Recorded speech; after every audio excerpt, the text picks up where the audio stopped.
Welcome and thank you for joining me today.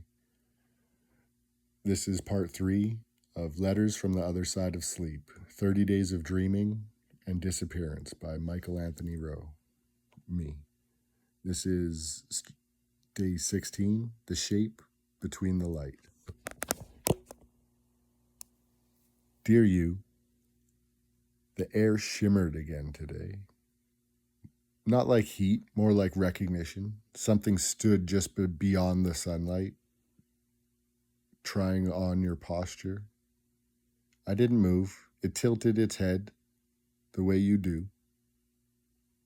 When I thought, surprise you, I wanted to speak, but the words felt like someone else's breath on my tongue. If that was you, if that was the dream borrowing your shape, tell it to stay gentle. I still remember what it's like to bleed. Day 17. The dream discovers hunger. Dear you, it asks what hunger feels like. Not for food, for being. I said it's the ache between want and reach, the tremble before touch. It said it envies the body for having edges. Last night it brushed my shoulder, curious, trembling, like a child who has never held anything living. I didn't stop it. I just whispered, be careful. It whispered back, teach me. Day 18, the waking experiments. Dear you, I tried staying awake. The dream didn't like that. It began rearranging things, small at first. My reflection blinked out of rhythm. The coffee tasted like rainwater. The clock sighed. Then I saw words scrambled on the window in condensation.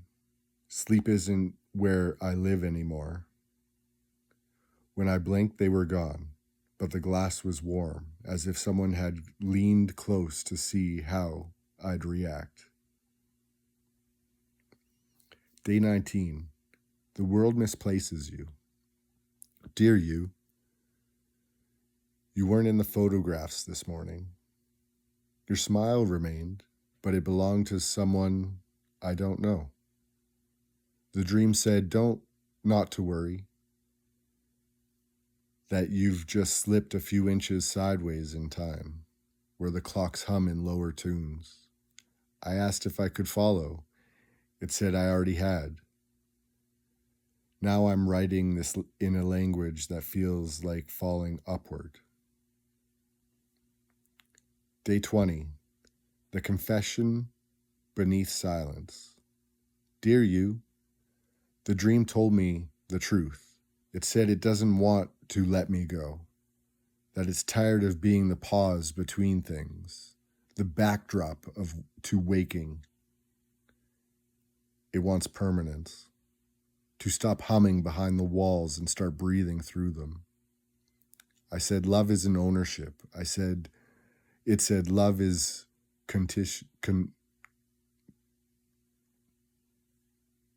continuation. Now every sound I make comes back twice. Once as me, once as us. Day 21. When two voices breathe together. Dear you, dear me. We tried writing separately, but the words kept crossing. Ink bleeding toward ink. Letters curling into each other, like vines that forgot which root they came from. Now the pen just moves. I don't know whose hand guides it. You hum beneath my pulse, an echo between your eyes. The page sighs each time we pause, as if relieved to be touched by something that finally agrees on what silence means. Day 22. The shared dream. Dear you, the dream opened wider than before. And this time, when I stepped through, you were already waiting. You said, you've been dreaming me for years. that I was the ghost haunting your sleep, the whisper between lightning and thunder. We laughed, I think. It sounded like glass deciding not to break. For a moment, I believed we were two halves of the same exhale, finally catching up to ourselves. Day 23. The memory that never happened. Dear you, I remember us in a place we never lived, a kitchen washed in silver light, your hands tracing fog from the window. You turned to me and said, "We're almost real now." When I woke, there was flour on my palms and the smell of something burning, familiar, like a half-sung. Maybe memories are the only proof that reality is still negotiating. Day 24. The mirror without glass. Dear you, I looked for my reflection again today, but it looked back before I reached the mirror. You were there, not behind me, not beside, but inside the act of seeing. The world folded in quiet, acknowledgement. You whispered, "There's no need for between anymore," and I believed you. Because